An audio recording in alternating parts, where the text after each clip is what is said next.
Hey guys, it's Tyler here as usual.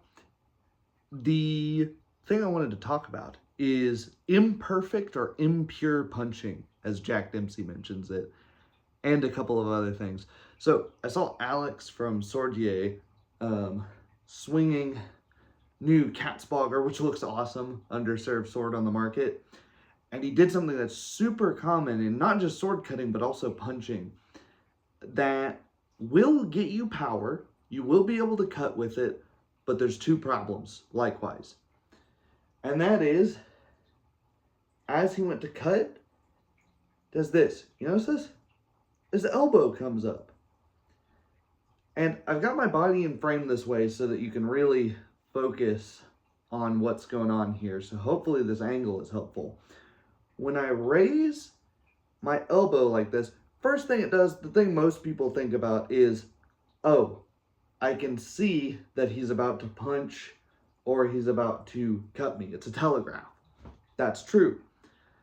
The second thing it does, though, is it puts a lot of strain on my elbow because the elbow joint is made to go this way and lock out and this way, and then you're mashing up against your bicep.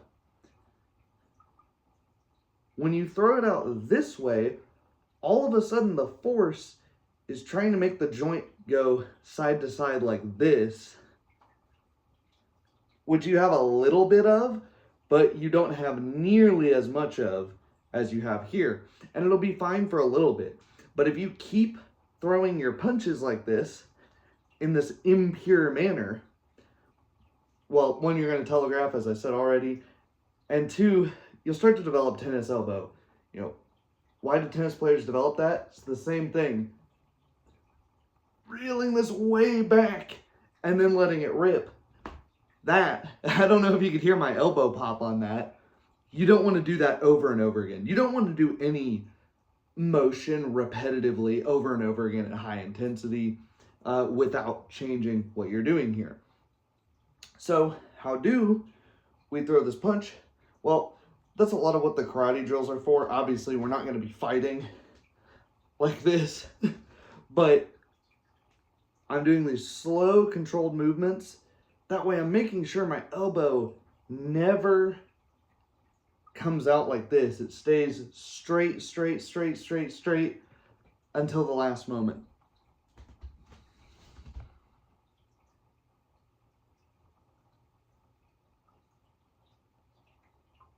Instead of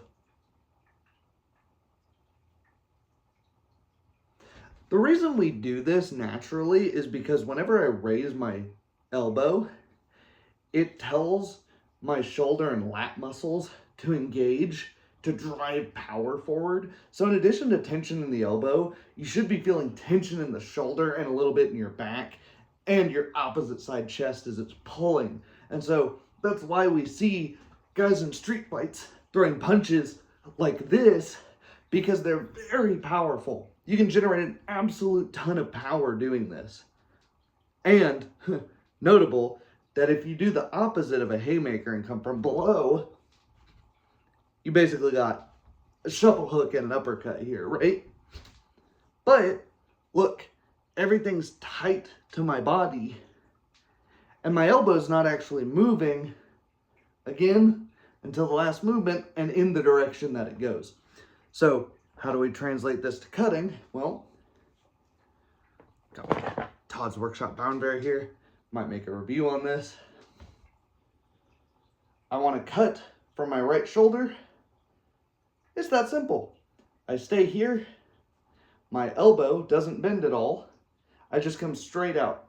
And as Joachim Meyer tells us, we always want to cut well away from us with outstretched arms to maximize our reach and stability. Anytime somebody says always, do take it with a grain of salt, but from the side. Here, when I'm way out here, I run the risk of being here and putting the sidewards tension on my arm as I'm coming through here and leaving my center line a little open. If I'm doing this, I want this line to close first, then the elbow goes in the direction that it's made to go. I don't want this to start coming forward out here and then to put weird tension on my elbow as that's coming out. So again, here in tight, coming straight out. And I've left the point in the face to thrust, but I can also follow through to threaten the other side. Or halt the cut, come back the other way with Wechselhau, or the change cut. From the side, here, tight to my body. Oh, another thing that this helps do is when we're tight to the body in a guard like Tag here, my elbow is not a target for another sword. When I raise this up, one, it's telegraphing. Two, I basically added a foot of space so the guy can swing over here, and my sword can't really do anything to defend it unless I bring it into an actual guard, right? So, it's another reason.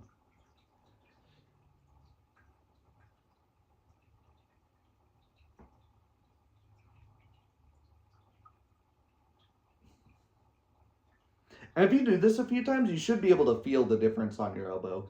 Likewise, if we're cutting from across our body, that's a really good drill for this because there's not really a way. Like, nobody would do this if they're trying to cut from their left side. So just think this, that your elbow is tucked in as much as it can be to your body as you're cutting here. Likewise, we're cutting from below. We don't want to have our elbow or our wrist sort of at an odd bent angle here. We just want everything nice and straight. And when everything is nice and straight and flowing as one solid object, it makes you much more able to quickly change direction as well. And you can hear my wrist popping like crazy is what's going on here. But again, when you're keeping your elbow tight into your body like this, it's just presenting less and less of a target in this sort of thing. Not really relevant with punching, obviously, but relevant with pretty much any weapon. So this is being done with the Bauernwehr. Let me demonstrate it with a non-bladed weapon real quick. Even more relevant, the heavier your weapon is, right? So the brass grotesque mace from Todd's workshop that I fitted to my own haft. And when you're doing this, when I do it this, I can really feel a lot. I don't even want to complete that swing because I can feel a lot of tension on my elbow and wrist. But when I bring it in,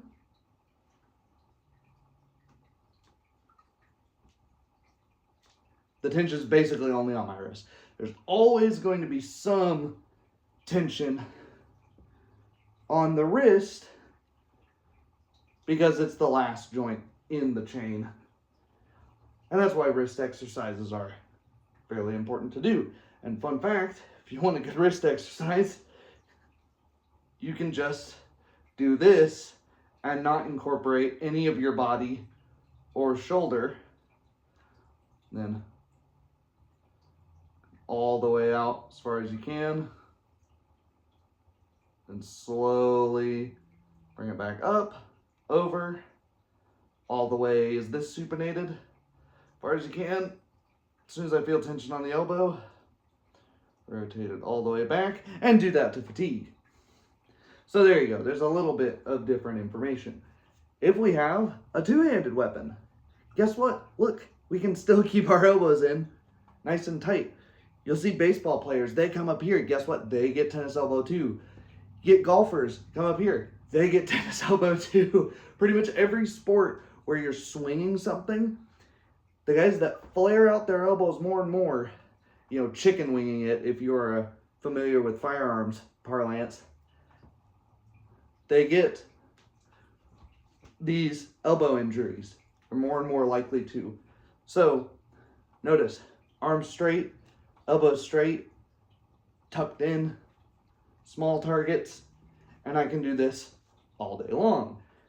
If if I start doing this, and I've got joint inflammation already, see, I felt it really bad there when I went to do this over my head. I felt it right here, wherever the radius connects on the interior of the elbow. That was quite bad. Whereas, if I keep it tight and let my hands just cross over, keep everything tight to my body, I don't have to make a big, wide swinging movement. I can keep it tight, still kind of powering with my shoulders, just a drop at the end of the movement, but most of the power is coming from the weapon being a mechanical, giving you mechanical advantage, and dropping and turning.